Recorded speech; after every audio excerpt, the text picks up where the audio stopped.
कार्तिक मास के शुक्ल पक्ष की एकादशी, वो पावन दिन जब भगवान विष्णु योग निद्रा से जागते हैं और संपूर्ण सृष्टि में पुनः शुभ कार्यों की शुरुआत होती है।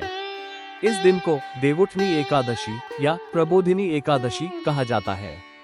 यही वो दिन है जब तुलसी माता और भगवान शालिग्राम का दिव्य विवाह संपन्न होता है और इस विवाह की शुरुआत होती है शालिग्राम जी की चौकी से। देवउठनी एकादशी के दिन की सबसे पवित्र तैयारी होती है तुलसी विवाह की चौकी। यही चौकी भगवान विष्णु के वर रूप शालिग्राम जी का आसन बनती है। आज हम जानेंगे इस चौकी को सही विधि से कैसे बनाया और सजाया जाता है। स्थान का चुनाव और शुद्धिकरण। सबसे पहले चौकी या पाटा रखने का स्थान चुनें। ये स्थान तुलसी माता के गमले के सामने या दाईं ओर होना चाहिए। यहाँ भगवान शालिग्राम जी का आसन बनेगा। अब उस स्थान को साफ करें और गंगा जल छिड़क कर पवित्र करें। अगर संभव हो गेरू या रंगोली से एक चौकोर चौक बनाएं। ये देवस्थान की पवित्र सीमा रेखा मानी जाती है। चौकी पर वस्त्र बिछाना। अब लकड़ी की चौकी या पाटा लें, इसे साफ कपड़े से पोंछ लें, फिर इस पर लाल या पीला वस्त्र बिछाएं। ये दोनों रंग मंगल और विष्णु जी के प्रतीक हैं। ध्यान रखें वस्त्र चारों ओर से थोड़ा बाहर लटका हुआ हो ताकि चौकी पूर्ण रूप में सजी लगे। अष्टदल कमल बनाना। अब आता है चौकी का सबसे पवित्र भाग, अष्टदल कमल। ये कमल भगवान विष्णु के आसन का प्रतीक है। थोड़ा सा गेहूं का आटा या चावल का पेस्ट लें और चौकी के बीचों बीच 8 पंखुड़ियों वाला कमल बनाएं। ये कमल बताता है कि यहाँ अब भगवान का आसन तैयार है। कलश स्थापना।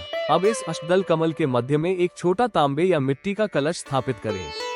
कलश पर स्वस्तिक बनाएं। ये शुभता का प्रतीक है। इसके कंठ पर मौली या कलावा बांधें और भीतर गंगाजल या स्वच्छ जल भरें। कलश के मुख पर आम के 5 या 7 पत्ते वृत्ताकार रूप में रखें और उन पर एक नारियल रखें जिसे लाल कपड़े या मौली में लपेटा गया हो। ये कलश सृष्टि के आधार देवी लक्ष्मी और विष्णु का संगम माना जाता है। शालिग्राम जी की स्थापना। अब चौकी का केंद्र बनता है भगवान शालिग्राम जी की उपस्थिति। कलश के पास या उसके सामने चौकी के बीचों बीच शालिग्राम जी को स्थापित करें। उन्हें पंचामृत से स्नान कराएं, दूध, दही, घी, शहद और गंगाजल से। फिर उन्हें पीले वस्त्र पहनाएं, चंदन का तिलक लगाएं, फूल चढ़ाएं और तुलसी दल अर्पित करें। यही क्षण है जब चौकी सच में भगवान का आसन बन जाती है।